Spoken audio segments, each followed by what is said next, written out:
আসসালামু আলাইকুম। আজকে আপনাদেরকে সঙ্গে নিয়ে যাচ্ছে আমাদের প্রিয় মনোহরগঞ্জ উপজেলার দুইটা সবচেয়ে সুন্দর ও মনোমুগ্ধকর ব্রিজ দেখানোর উদ্দেশ্যে। যে ব্রিজগুলো আজ আপনাদেরকে দেখাতে যাচ্ছি সেগুলোর ডিজাইন অনেকটাই মিলে যায় ঢাকার হাতিঝিল ব্রিজের সঙ্গে। গ্রামীণ পরিবেশের মাঝেও এই আধুনিক নকশা যেন এক নতুন রূপ এনে দিয়েছে মনোহরগঞ্জকে। আজ আমরা রওনা হব আমাদের প্রিয় মনোহরগঞ্জ উপজেলার পথে। ব্যস্ততার কারণে আমাদের প্রিয় মনোহরগঞ্জ উপজেলার সেই সুন্দর ব্রিজগুলো এখনো দেখা হয়নি আমার। এই জন্য আমি মহিন আর শরীফ মিলে ঠিক করেছি যে ব্রিজগুলো এতদিন ছবিতে দেখেছি আজ সেগুলো আমরা নিজ চোখে দেখবো। তাই আমরা দুপুরে পরে যাত্রা শুরু করেছি। আর ভাগ্য বলো আজকে বিকেলের আবহাওয়া ছিল একবার মনোমুগ্ধকর। তাছাড়া আজকের দিনটা মহিন ঢাকা যাওয়ার কথা ভাবছিল, কিন্তু যখন শুনলো যে আমরা বিকেলবেলা ঘুরতে বেরোবো তখন সে ঢাকা যাওয়া ক্যান্সেল করে দেয় এবং পরের দিন যাবে বলে ঠিক করলো। একটা সময় ছিল যখন আমরা প্রায় 2 দিন পর পর এই পথগুলো ধরে বেরিয়ে পড়তাম, কখনো নির্দিষ্ট গন্তব্য থাকতো না, শুধু প্রাকৃতিক সৌন্দর্য উপভোগ করতাম। সবুজ মাঠ, পাখির ডাক আর বিকেল নরম হাওয়া কাটানো সেই দিনগুলো এখন কেবল মনে পড়ার মতো স্মৃতি হয়ে আছে। যাই হোক, দেখতে দেখতে আমরা অনেকটা পথ পাড়ি দিলাম। পথ চলার মাঝে চোখে পড়লো একটি মনোমুগ্ধকর খামার। এইসব খামারগুলো দেখলে আমার মনে এক বিশেষ স্বপ্ন জাগে, কবে আমি নিজের মতো করে একটি বড় খামার করে তুলবো।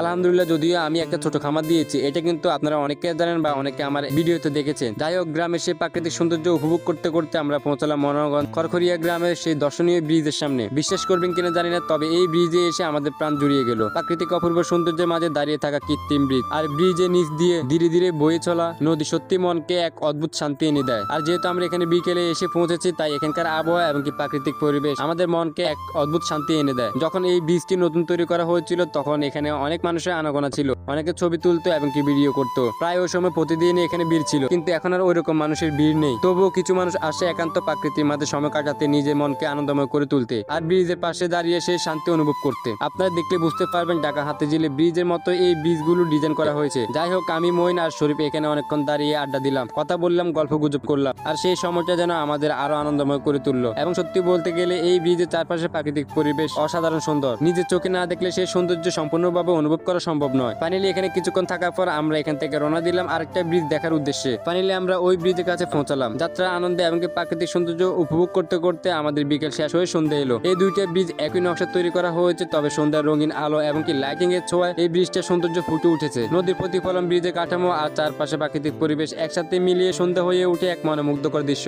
যা নিজ চোখে না দেখলে কখনোই বোঝা সম্ভব নয়। আর হ্যাঁ, এই ব্রিজে একজন জালমুড়ি মামাও ছিল, যেখান থেকে আমরা জালমুড়ি খেয়ে নিলাম। ছোট্ট এই আনন্দের মুহূর্তটি আজকের দিনটা আরো মধুর করে তুললো। ওকে, ফাইনালি আজকের মতো এখানে বিদায় নিচ্ছি। নতুন কোনো ব্লগ ভিডিওতে দেখা হবে ইনশাআল্লাহ। সবাই ভালো থাকবেন। আল্লাহ হাফেজ।